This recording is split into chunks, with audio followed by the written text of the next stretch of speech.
Oh hey, what's up? Kathleen Hart here, little piece of heart. Today I'm going to show you my great alternative for potato chips. Now, before I started low carb, I was a potato chip queen. Doritos, my ultimate favorite. Cool Ranch, close second.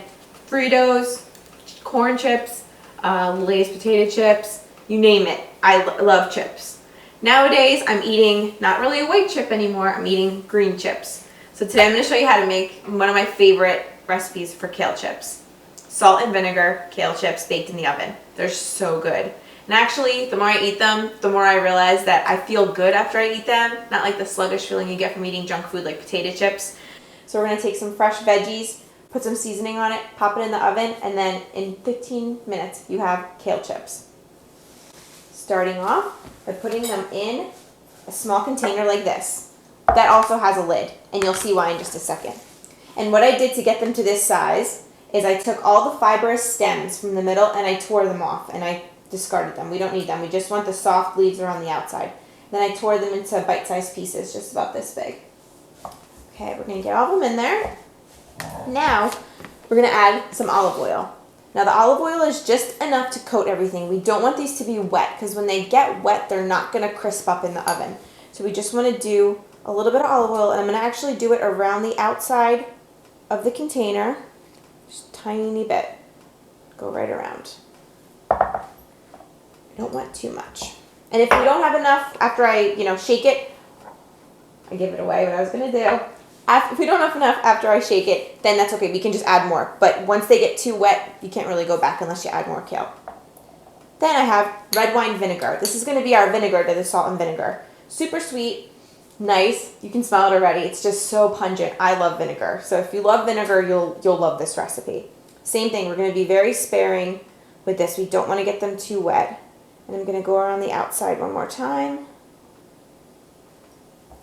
Perfect.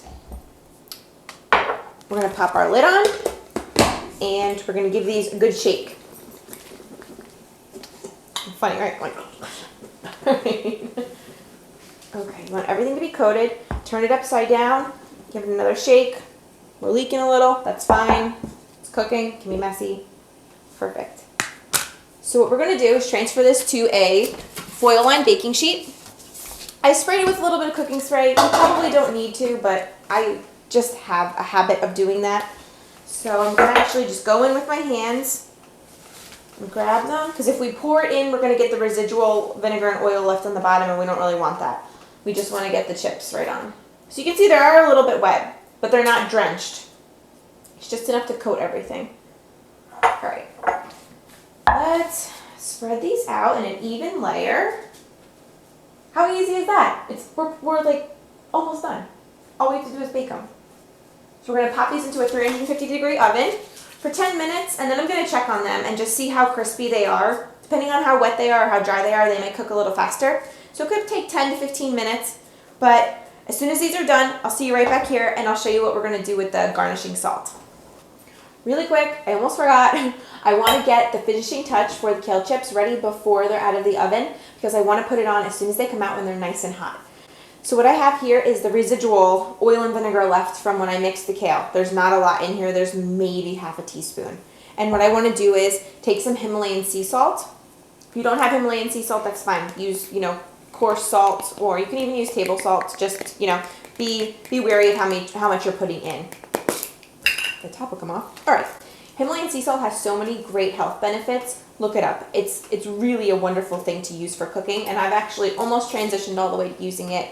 Kind of trying to shy away from table salt just because this has so many good qualities to it. I'm going to grate a couple grates right in to the vinegar and oil. There's a little bit of oil in there, but it's mostly vinegar. Okay. Everything would turn. There we go. Wrong way. That would help, right? Okay. So this is going to be our salty top that we're going to put on top. Nice finishing touch, and we're just going to toss the leaves with it, and it's just going to coat them a little bit, but they're still going to stay crispy because they've already been baked in the oven. At this point, if you don't have a lot of vinegar in here, you can add a little bit more. I had actually the perfect amount.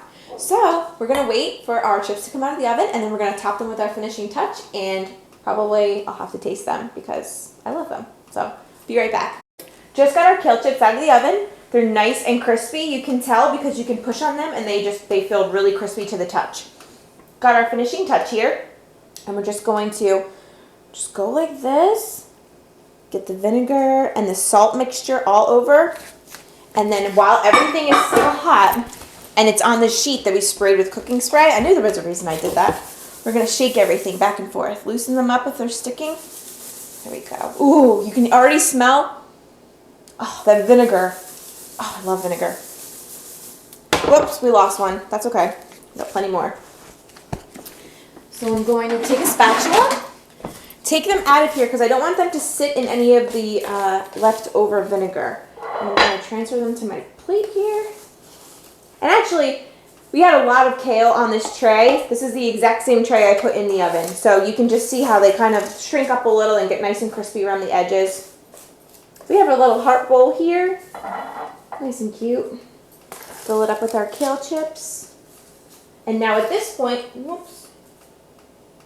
Okay, at this point, if they don't have enough salt on them, add some more. That's fine. You can just pour it right on top. Like I did the sea salt, just do a couple cranks right on top. And that should be good. I gotta move this out of the way because I gotta taste one of these. They look so yummy. Look at that. All right, let's grab one of these. Ooh, that one's nice crispy. Hear that? Mmm, they almost melt in your mouth. I'm telling you. I know they're not potato chips, but these are just as good, and they're a low-carb alternative. And look how much I have here. This is great. They're good for on-the-go snacks. Put a couple in a baggie and take them with you. And kale is so good for you. The benefits of that vegetable are amazing. And incorporating it into snacks like this is even better because you're getting a great healthy snack, no carb, and it tastes amazing. For this recipe, along with many others, and the exact measurements for everything I made today, go to my blog, Little Piece of Heart, and I will see you next time.